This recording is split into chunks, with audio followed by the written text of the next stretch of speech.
السلام علیکم every one. جیسا کہ آج 24واں روزہ ہے الحمدللہ. ٹھیک ہے، الحمدللہ رمضان کا 24واں روزہ ایک اور قیمتی دن ہے جو ہمیں لیلۃ القدر کے اور قریب لے جاتا ہے. اب وقت ہے اپنی عبادت اور اپنی دعاؤں کو مزید بہترین بنانے کا، کیونکہ رمضان کا وقت تیزی سے گزرتا جا رہا ہے. ایسے لگ رہا ہے جیسے پتہ ہی نہیں چلا کل پہلا دن شروع ہوا تھا، کل پہلا روزہ تھا اور آج ہم اچانک سے 24ویں روزے پر پہنچ گئے ہیں. ٹھیک ہے نا، نہیں نا پتہ چلا، بہت رفتار سے گزر رہا ہے. 24ویں روزے کی بہترین روٹین کیا ہے؟ تہجد اور دعاؤں کا وقت کون سا ہے؟ سب سے پہلے تہجد کی نماز، یہ سب سے بہترین وقت ہے دعا قبول ہونے کا.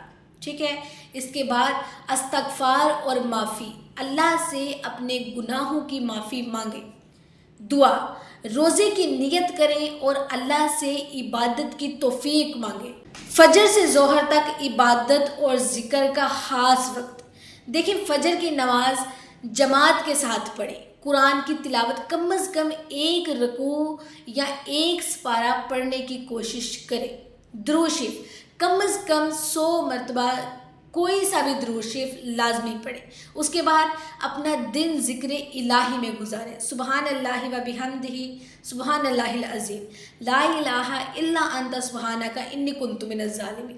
زیادہ سے زیادہ ذکر کریں. اگر تھوڑی نیند لینی ہے تو اس وقت آپ لے سکتے ہیں، مگر فضول وقت ضائع نہ کریں. اس کے بعد ہے ظہر سے عصر تک اعمال اور عبادات. ظہر کی نماز ٹائم پر ادا کریں، صدقہ اور خیرات کریں، غریبوں اور محتاج لوگوں کی مدد کریں. ٹھیک ہے، اسلامی علم سیکھنا، تفسیر، حدیث یا کسی اسلامی کتاب کا مطالعہ کریں. ٹھیک ہے، اس کے بعد عصر کی نماز جماعت کے ساتھ ادا کریں.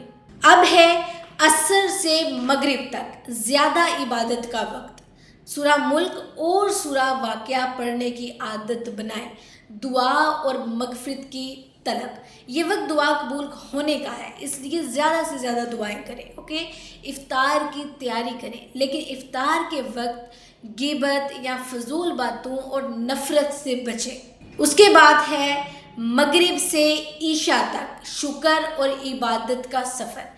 مغرب کی نماز ٹائم پر پڑھیں. ٹھیک ہے، شکر ادا کریں، اللہ تعالیٰ کا شکر ادا کریں کہ اس نے ایک اور روزہ مکمل کرنے کی توفیق دی. ٹھیک ہے، اس کے بعد عشاء اور تراویح. عشاء کی نماز جماعت کے ساتھ اور تراویح لازمی پڑھیں. 24ویں روزے کا خاص عمل قیام اللیل اور دعا، لیلۃ القدر کی رات کی تلاش. اب وقت ہے کہ ہم آخری طاق راتوں کی تلاش میں اور زیادہ عبادت کریں. نفل نماز 2 یا 4 رکعت نفل نماز ضرور پڑھیں. دعا کا وقت، یہ دعا ہے تقدیر لکھنے کا، اس لیے دعا لازمی کریں. 24ویں روزے کے خاص عمل. نمبر 1، تہجد نماز لازمی پڑھیں. قرآن کی تلاوت کریں، کم از کم ایک سپارہ. اس کے بعد لیلۃ القدر کی تلاش میں رات کو جاگنے کی کوشش کریں.